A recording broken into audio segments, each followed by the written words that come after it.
Mbere y'uko ibihugu byinshi bya Afurika bibona ubwigenge, uyu mugabane watuwe n'abaturage bafite inkomoko mu Burayi, muri Aziya ndetse n'Abanyamerika y'Amajyepfo, bose hamwe babarirwa mu bantu miliyoni 10. Mu ntambara zo guharanira ubwigenge ndetse na nyuma y'ubwigenge bw'ibihugu bya Afurika, abenshi mu Banyafurika b'abazungu cyangwa se Abanyafurika b'Abanyaburayi, ni ukuvuga Abanyafurika bafite inkomoko mu Burayi, bavuye kuri uyu mugabane basubira mu bihugu byabo by'inkomoko.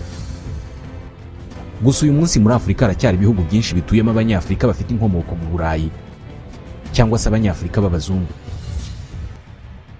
Benshi ni abafite inkomoko mu Buholandi, Portugal, Ubwongereza, Ubudage, Ubufaransa, Espagne ndetse n'Abataliyani bake. Nk'uyu munsi Botswana ituwe n'abazungu bagera ku 64,000. 3% by'abaturage ba Botswana ni abazungu. Abenshi bafite inkomoko mu Bwongereza no mu Buholandi, ariko ni Abanyabotswana kubera ko benshi bavukiye muri Botswana ariko bavuka ku baturage bakomoka mu Burayi. Aba bazungu b'Abanyabotswana bavuga ururimi rw'Iki-Afrikaans ndetse n'indimi z'Abanyaburayi nk'Icyongereza. Ikindi gihugu cya Afurika gituwe n'Abanyafurika b'abazungu benshi ni Madagascar. Abanyamadagascar 120,000 ni abazungu. Igihugu cyose gituwe n'abaturage miliyoni 25, bivuze ko abazungu batuye iki gihugu ari 0.57%. Abenshi bafite inkomoko mu Bufaransa kubera ko babyawe n'abakoloni b'Abafaransa bakolonije iki gihugu mu kinyejana cya 19 n'icya 20. Ikindi gihugu gituwe n'abazungu benshi ni Namibia. Uyu munsi 8% by'Abanyanamibia ni abazungu. Namibia ituwe n'abazungu 160,000. Igihugu cyose gituwe n'abantu miliyoni 2,113. Iki gihugu cyakuriye abimukira b'Abadage benshi igihe cyari gikolonijwe n'Ubudage. Abenshi mu Banyanamibia b'abazungu batuye mu mijyi minini yo hagati mu gihugu ndetse no mu majyepfo. Umurwa mukuru Windhoek ni utuyemo Abanyanamibia benshi b'abazungu. Ikindi gihugu ni Angola. Uyu munsi Umunya-Angola umwe n'ibice 2 ni umuzungu. Abanyangola 200,000 ni abazungu. Abenshi mu Banyangola b'abazungu bafite inkomoko muri Portugal. Igihugu cya Afurika gituwe n'abene gihugu benshi b'abazungu ni Afurika y'Epfo. Abanyafurika y'Epfo miliyoni 4,602 ni abazungu.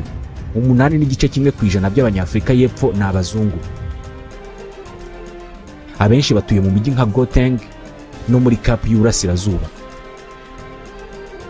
Afurika y'Epfo ni kimwe mu bihugu bishobora gutangwaho urugero rw'ibihugu bituwe n'abantu bafite amateka atandukanye kandi bose bakaba ari abene gihugu kimwe, Afurika y'Epfo.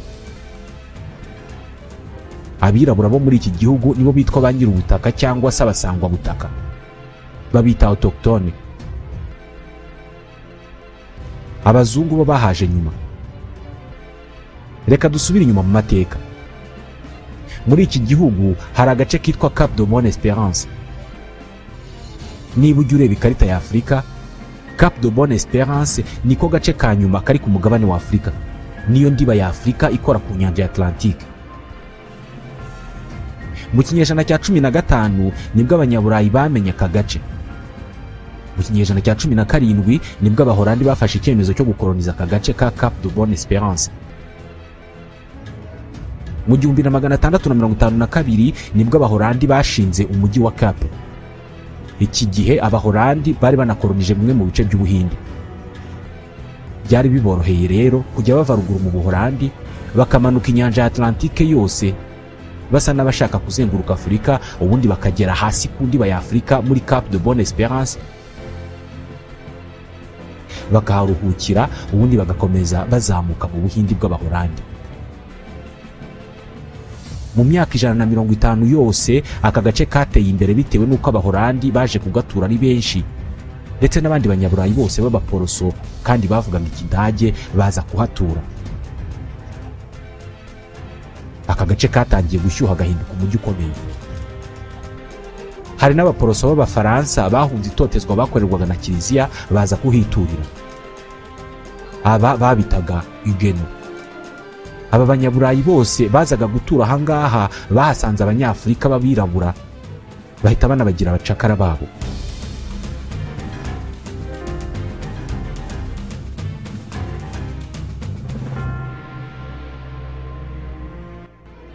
Mu 1815 abongereza bari batuye hafi ya Cap de Bonne Espérance banahamaze imyaka myinshi, bahise bafata aka gace kasaga n'akaremwe n'Abahorandi bakagira kabo. B'Abahorandi bahise bitwa aba Boer. Boer bisobanuye paysan cyangwa se abaturage basanzwe baciriritse. Hagati mu kinyejana cya 19 aba Boer batangiye guhunga, bahunga abongereza babakandamizaga nubwo bose bari abanyaburayi. Barahunze ariko ntibahungira hanze ya Afrika, ahubwo bahungiye hagati mu gihugu. Mwibuke Cap iri ku musozo wa Afrika. Uru rugendo rw'aba Boer cyangwa se abahoze ari Abahorandi rwiswe Le Grand Trek. Aba Boer bageze hagati mu gihugu bashinga repubulika eshatu, yiswe République du Natal, l'État libre d'Orange na République du Transvaal. Izi repubulika nazo abongereza bahise bazibaka barazigarurira, bazita intara z'Ubwongereza bw'Amajyepfo. Mu 1910 izi repubulika eshatu zarihuje zikora ubumwe bwa Afurika y'Epfo, l'Union d'Afrique du Sud. Intambara ya mbere y'isi ikirangira, Ubudage bwarahanwe bwamburwa ibihugu byose bwari bukolonije. Uku ni kumwe bwa Afurika y'Epfo, mu yandi magambo abongereza bahise bigarurira ibice byose byari bikolonijwe n'Abadage mu majyepfo y'uburengerazuba bwa Afurika, maze kiba igihugu cya rutura cyigenga ariko gitegekwa n'ubwami bw'Ubwongereza. Cyari kitaritwa Afurika y'Epfo. Icyo gihe imijyi y'icyo gihugu n'ubundi yitwaga nk'uko iy'ubu ngubu yitwa. Le Cap, umujyi washinzwe n'Abahorandi. Pretoria yari hagati mu gihugu, umujyi washinzwe n'aba Boer cyangwa se Abahorandi birukanywe n'Abongereza babasanze muri Cap de Bonne Espérance. Port Elizabeth yashinzwe n'Abongereza. Durban yashinzwe n'Abanyaportugal ariko itezwa imbere n'Abongereza. Uyu munsi aba Boer bitwa Abafrikaner, bavuga ururimi rwitwa Afrikaans. Afrikaans ni ururimi rukomoka mu Burayi ariko rwihariwe n'Abanyafurika y'Epfo. Ni nk'uko wafata ururimi kavukire ukarugoreka rukabyara urundi rurimi rushya. Aba Afrikaner cyangwa se aba bahoze ari Abahorandi hari ikintu kimwe bahora bashaka kwemeza isi. Bifuza ko isi yose imenya ko ari Abanyaburayi batari mu Burayi ahubwo batuye muri Afurika, ariko badatuye muri Afurika nk'abakomoka ku bakoloni, ahubwo Afurika y'Epfo ni igihugu cyabo bishingiye. Usibye ko atari bo bonyine bifuza ko isi yose imenya ko iki ngiki ari igihugu cyabo. Nguku uko mu 1948 havutse ikiswe apartheid. Mu ki Afrikaans apartheid bayita apartness. Kuba apart ni ukuba ku ruhande, kuba hanze y'ikintu runaka. Apartheid rero yari politiki igamije gushyiraho gahunda n'imibereho ishyira ku ruhande Abanyafurika y'Epfo bose badafite ibara ry'uruhu rwera. Icyari kigamijwe cyari kimwe, kwari ugukora ku buryo Afurika y'Epfo ihinduka igihugu cy'abaturage bitwa Afrikaner, ni ukuvuga bafite inkomoko mu Buholandi, baba muri Afurika ariko bakagira imibereho n'amategeko nk'ay'i Burayi. Igihugu giteye imbere kandi gifite abaturage bakize. Kugira ngo ibi bigerweho, abaturage bose b'abazungu bakennye bagombaga kubanza gukurwa mu bukene. Uko niko mu 1950 hashyizweho itegeko rikomeye mu ivangura ryose ryakozwe muri Afurika y'Epfo. Itegeko ryo kuvangura abantu hashingiwe ku ibara ry'uruhu umuntu afite, ukemererwa cyangwa se ukangirwa gutura mu bice runaka by'igihugu. Uku niko hashyizweho uduce duturwamo n'abazungu gusa, ariko abirabura bakemererwa kuhagera, bakahinjira gusa ari uko baje mu kazi, barangiza akazi bagataha mu duce bagenewe. Bari bararemewe uduce baturamo twiswe Bantustan. Mwibuke iki gihugu cyitwaga Union d'Afrique du Sud. Mu 1961 nibwo iki gihugu cyahindutse repubulika. Iki gihe ubukungu bw'abazungu bo muri Afurika y'Epfo bwanganaga n'ubw'Abanyaburayi b'i Burayi. Afurika y'Epfo yashyirwaga mu bihugu bikize ku isi kubera ko abazungu nibo bafatwaga nk'abaturage bemewe n'amategeko, nibo bari abaturage bonyine nyamara bari bagize 1% by'abanyafurika y'Epfo miliyoni 17 bariho icyo gihe. Cyari igihugu cyuzuye ibikorwa remezo nk'iby'i Burayi, ariko ibyo bikorwa remezo bikaba byaragenewe 1% bya miliyoni 17 z'abaturage. 99% by'abaturage bavukiye muri icyo gihugu bafatwaga nk'abanyamahanga, kandi aribo basanzwe aho ngaho. Uku niko abirabura nka Nelson Mandela Madiba batangiye urugamba rwo kurwanya iyi politike. Tuvuge ku musore wakurikiye impamvu yarwanirwaga na Mandela n'abandi nkawe, Anthony Franch. Yavutse mu 1969 ubwo intambara yo kurwanya ivangura yari yaratangiye. Ubwo mu mpera z'umwaka w'1970 n'intangiriro z'1980 abirabura benshi babagaho mu myigaragambyo n'urugamba rwo guharanira ubwigenge bwabo.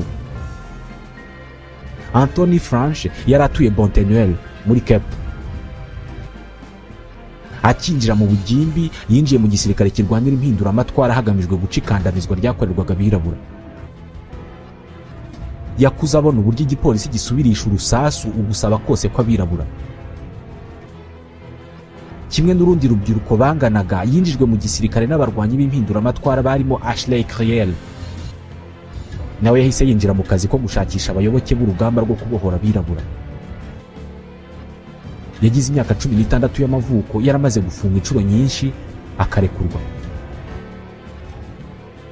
Byageze aho polisi mumenya, inshuro nyinshi kaza kumuhiga mu rugo rw'ababyeyi be.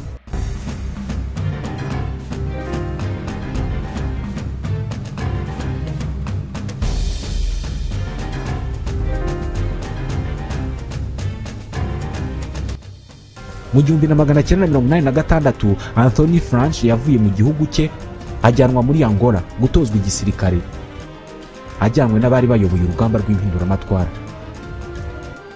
Yari afite imyaka 17 y'amavuko, ariko yari ku rutonde rw'abaterabwoba polisi yashakishaga, ndetse inshuro nyinshi amafoto ye yanyuzwaga kuri televiziyo. Muri Angola yigishijwe kurashisha imbunda no guturitsa ibiturika byose bishobora kwica abantu. Yigishijwe itumanaho rya gisirikare, ubutabazi bw'ibanze, kurwanya urugamba rwo mu ishyamba, urwo mu mijyi. Aha muri Angola ku myaka 17 yanayoboye ibitero byinshi byagiye binesha ingabo za Afurika y'Epfo n'abambari bazo bo mu mutwe wa UNITA. Abasirikare yayoboraga bamuvugaga nk'umuyobozi w'ingabo ukora ku buryo abayoboye bahorana akanyamuneza. Yarazwi cyane mu gushaka ibyo kurya igihe ingabo zishonje. Ntabwo bazi aho yabikuraga, gusa kenshi yarabibonaga. Muri Angola yahamaze imyaka 2, maze mu 1989 asabwa gusubira muri Afurika y'Epfo. Yasubiye mu gihugu, ariko n'umuryango we ntabwo wari ubizi, kubera ko kubimenya byari kuwushyira mu kaga. Ku itariki ya 6 y'ukwa 11 mu 1989 igipolisi cyafashe umwe muri bagenzi be. Polisi yakekaga ko uyu nguyu azi aho Anthony Franch aherereye, maze kimuhata ibibazo. Bamubwiye ko natavuga aho Anthony aherereye bari bwice nyina na mwishywa we muto. Uyu yahise atanga amakuru y'aho Anthony yari aherereye. Iki cyari cyo gihe cya nyuma kuri Anthony cyo guhangana n'umwanzi. Ku itariki ya 17 y'ukwa 11 polisi yageze Church Street aho Anthony yari yihishe. Hari saa 6 z'amanywa. Abapolisi barahagose, ndetse kubera ko hari mu bihuru batangiye gukuraho ibihuru byashoboraga kubabuza kubona inzira. Buri nzu yari hafi aho ngaho yose yari haba polisi, no ku bisenge by'amazu bari bahari. Bari biteguye nk'abagiye gukora urugamba rukomeye, nyamara uwashakwaga yari umusore umwe ufite imyaka 20 y'amavuko. Aba bapolisi bari bahawe amakuru ko Anthony Franch ari umurwanyi ukomeye cyane, ku buryo bitari byiza ko bamusigira amahirwe na make. Bateguye urugamba mu gihe cy'amasaha 12 kubera ko isasu rya mbere barirashe saa 6 z'ijoro. Bararashe bumva ntawe usubije, batangira gusatira inzu yarimo Anthony bashaka kwinjira. Abapolisi ba mbere bageze hafi y'inzu bahita basubira inyuma, bavuga ko babonye intwaro nyinshi cyane n'ibisasu bya rutura bifitwe na Anthony. nyamara we icyo yari afite yari pistole ya Marakov 9mm ndetse na AK-47. Nicyo aba bapolisi babonye muri iyo nzu cyabateye ubwoba kigatuma bavuga ko hari intwaro nyinshi. Kugeza ubu abandika izi nkuru bose ntabwo basobanura icyo mu by'ukuri aba bapolisi babonye. Ahagana saa 6:30 z'ijoro bongeye gusubira muri iyi nzu. Bakihegera basanganiwe n'igitwenge gikomeye cya Anthony Franche. Ababwira mu cyongereza ati "Come and get me if you can." Nimuze mumfate niba mubishoboye. Bahise barasa amasasu menshi cyane, nawe atangira kurasa mu byerekezo byose. Abanditsi inkuru bagereranya uru rugamba nk'ibyo tubona muri sinema. Bamaze amasaha 3 barasana muri ubwo buryo batarashobora guhamya uyu musore ngo bamwice. Aha niho bafashe icyemezo cyo kureka kumufata ari muzima, ahubwo batangira kuvuga ko bamukeneye yapfuye. Ahagana mu masaha 9 y'urukerera, imodoka y'urugamba bita Caspire yaragiye ihagarara imbere yaho bakekaga ko Anthony Franche yari yihishe. Iki gihe nibwo amasasu aremereye yatangiye kumvikana. Abapolisi basigaye nabo bahise bakwira mu mazu yegereye aho Anthony yari yihishe, ku buryo buri cyerekezo cy'idirishya cyari mu polisi. Bari abapolisi 40. Muri ayo masaha yose abantu bari hafi aho babonaga ambulance ziza zinagenda. Igituma ibingibi bihinduka inkuru nuko bibarwa ko polisi yarashe amasasu arenga miliyoni nta na rimwe rirafata uyu musore. Barashe kugera saa 1 za mu gitondo. Saa 1:45 mu gitondo nibwo abapolisi bashoboye kwegera ku nzu yarimo Anthony, bayijugunyamo grenade. Abantu bumva urusaku rwirangiriye, ariko Anthony yishwe. Murumuna we witwaga Mark yavuze ko uwo munsi ubwo yari ku kazi yumvise kuri radio bavuga ko hari umuterabwoba urimo kurwana na polisi. Ntabwo yigeze amenya ko ari mukuru we. Aya makuru yayamenye ari uko ikinyamakuru kimuhamagaye gishaka kumubaza ayo makuru. Ishyingurwa rya Anthony Franche ryitabiriwe n'abantu 5,000 kuri stade ya Botterland.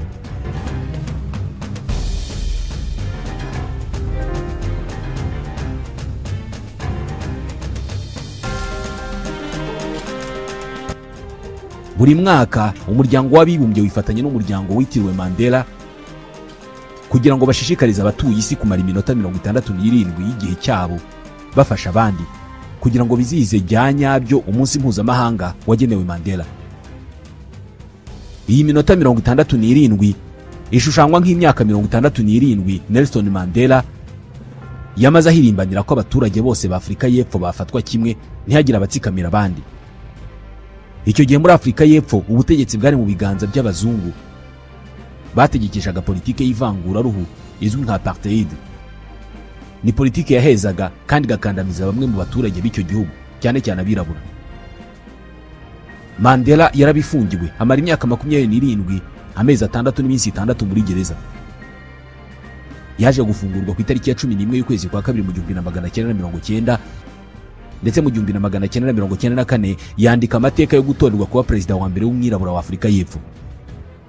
Ibi byanyuze mu nsinzi y'ishyaka rye rya ANC ryavanye mu matora y'abadepite, ari nayo yarabaye ya mbere akozwe muri demokarasi aho muri Afrika y'Epfo.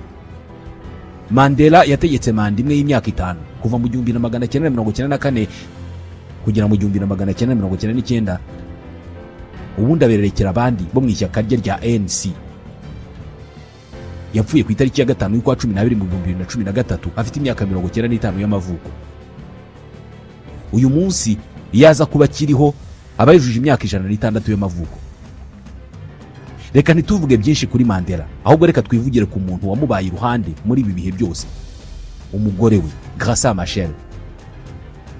Ni umugore w'icyamamare uzwi cyane muri Afrika no mu isi yose muri rusange. Ni umugore washakanye n'abaperezida babiri bose banabaye impirimbanyi z'ubwigenge n'uburenganzira bw'abanyafrika. Yashakanye n'abaperezida babiri bo mu bihugu bitandukanye. Umwe ni Mandela, undi ni Samora Machel wategetse Mozambique. Uyu niwe mugore wenyine mu mateka y'isi wabaye umugore w'abaperezida babiri b'ibihugu bitandukanye. ubwo bivuze ko yabaye first lady inshuro ebyiri zose kandi mu bihugu bibiri bitandukanye bya Afurika. Ibi rero bigira Madame Machel umugore w'igitangaza kandi w'icyamamare ku mugabane wa Afurika. Uretse amazina yiswe n'ababyeyi be Grace Simbine, benshi ku isi bamuzi nka Graca Machel Mandela. Akaba umwe mu bagore bafite izina n'amateka byihariye kubera ko atari umugore ubonetse wese. Aya mazina tuvuze ayakomora ku bagabo be bombi babaye abakuru b'ibihugu. Kuva mu 1975 yari umugore wa perezida wa Mozambique Samora Machel. Kuva mu 1998 kugera mu 1999 yari umugore wa Nelson Madiba Mandela wari perezida wa Afurika y'Epfo muri ibyo bihe. Ibi ngibi nibyo bigira Grace Simbine umugore wihariye unafite amateka akomeye cyane. Niwe wenyine wakoze ibi bintu. Ni umunyamozambique kazi, ni umunyabwenge kandi akabimpuguke mu bijyanye n'indimi yaminujemo muri kaminuza ya Lisbon muri Portugal. Aha muri Portugal niho yinjiriye mu miryango n'amatsinda aharanira ubwigenge bwa Mozambique. Ni nabyo byamugejeje mu mutwe w'impirimbanyi z'ubwigenge bwa Mozambique, Frelimo, umutwe washinzwe na Samora Machel waje no kuba umugabo we. Graca Machel bizwi neza ko avuga indimi zigera kuri 6 zirimo Icyongereza, Igifaransa, Icyespagnol, Igiportugais, Igitaliyani ndetse n'ururimi kavukire rwo muri Mozambique rwitwa Chitsonga. Nyuma yo kwiga, Madame Grace Simbine Machel Mandela yagarutse muri Afurika y'Epfo mu 1973 avuye muri Portugal. Icyo gihe yahise yinjira mu mutwe wa Frelimo wari mu ntambara n'Abanyaportugal ushaka kubohora Mozambique. Ni umutwe wari ufite ibirindiro bikuru muri Tanzania icyo gihe yategekwaga na Julius Nyerere. Ku rugamba, Grace Machel ntabwo yari umurwanyi, ahubwo yari afite inshingano zo kuba umwarimu mu mashuri yigishirizwagamo abana b'abarwanyi ba Frelimo.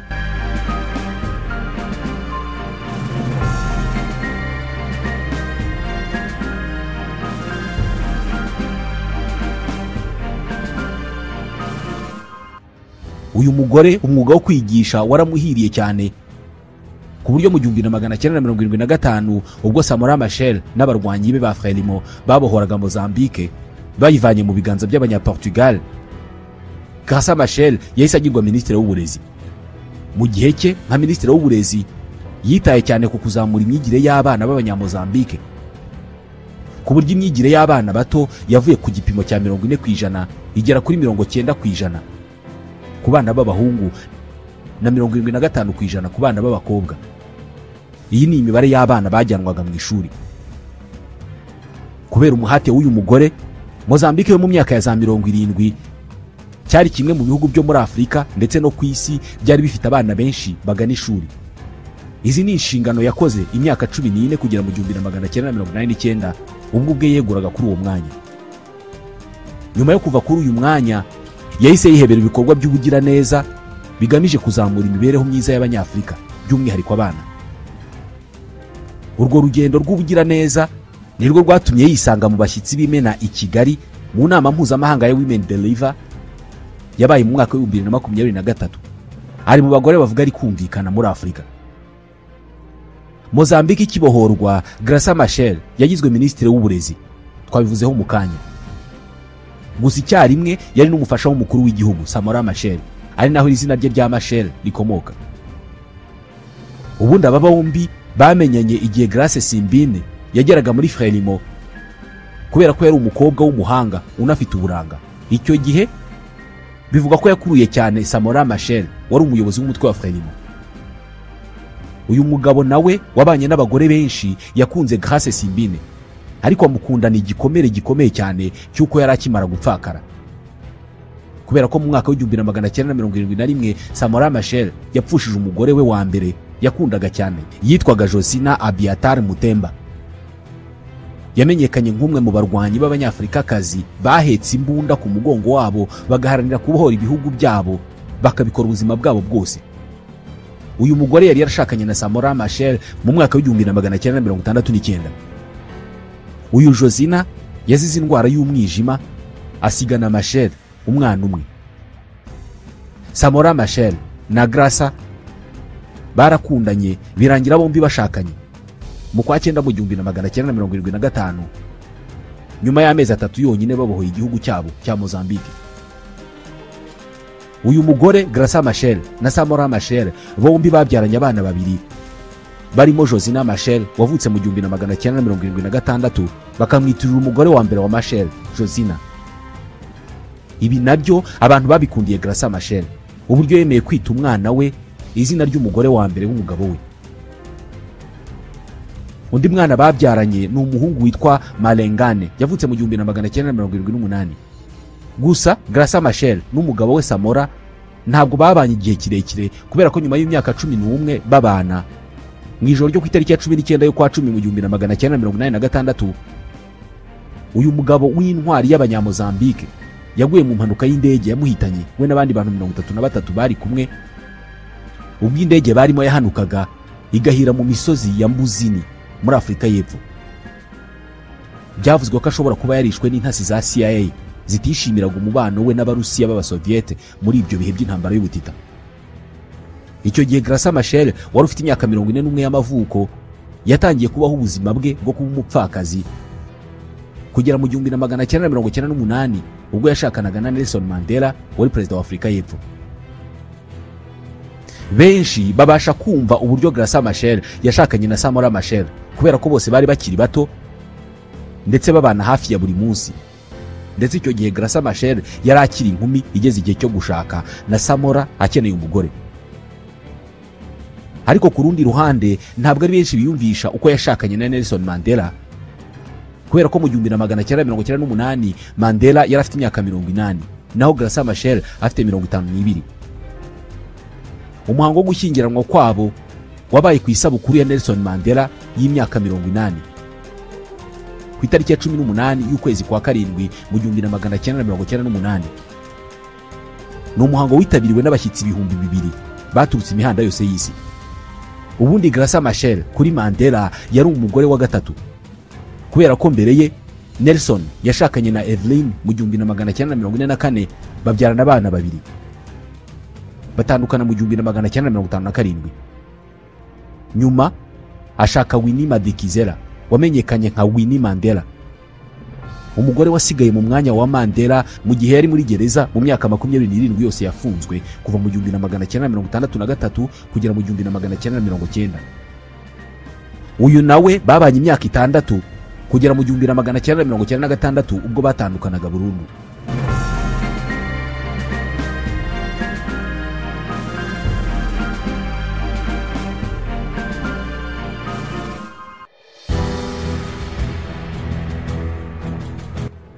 Ubundi Nelson Mandela akiva muri gereza nibwo yahuye na Graça Machel, kubera ko bombi bahuye bwa mbere mu kwezi kwa 7 mu 1990, nyuma y'amezi 5 Mandela afunguwe.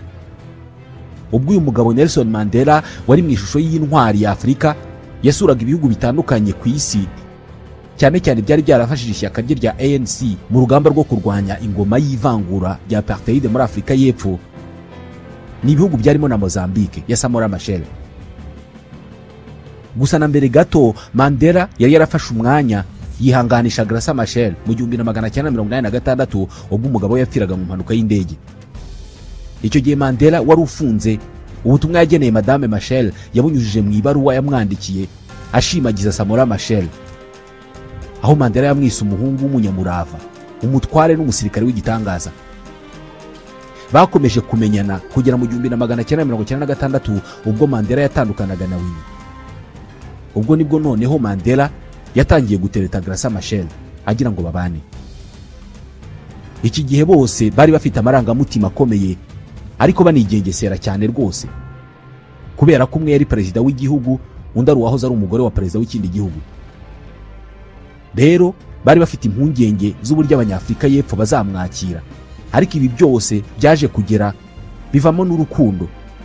Barashyingiranwa rwose, bihita bishyira uyu mugore mu cyicaro cyihariye kimugira umugore wenyine rukumbi mu mateka y'isi washakanye n'abaperezida babiri, ndetse bakiri no ku butegetsi, kubera ko yaba Samora Machel na Nelson Mandela bose bakoze ubukwe na Graça ari abaperezida. Mu buryo Nelson Mandela yikundiye Graça Machel harimo n'umutima we w'ubunyafrika no guharanira ukwishyira ukizana kw'abanyafurika. Harimo kandi umutima w'ubugiraneza no kurwanya inzara n'ubukene ndetse n'ibitekerezo by'impinduramatwara bombi bari bahuje, ndetse Mandela akaba we yari yarabaye ikimenyetso cyabyo ubuzima bwe bwose. Nubwo hari abanyafurika y'epfo batishimiye kuba Graça Machel yarashakanye na Mandela, ndetse rwose bakanagaragaza ko atari ikintu cyiza kuba bari bafite first lady w'umunyamahanga, gusa bombi urukundo rwabo rwararambye cyane, maze babana imyaka 15 yose kugeza Nelson Mandela apfuye ku itariki ya 5 y'ukwa 12 mu 2013. Uyu munsi Madame Graça Machel afite imyaka 79 y'amavuko, kuko yavutse mu 1945. Ubu ahugiye mu bikorwa by'ubugiraneza mu miryango y'ubugiraneza itandukanye yashinze. Akomeje kuba ikirango cy'umugore w'igihangange n'ikirango cy'umunyafurikakazi ashobora gukora mu isi.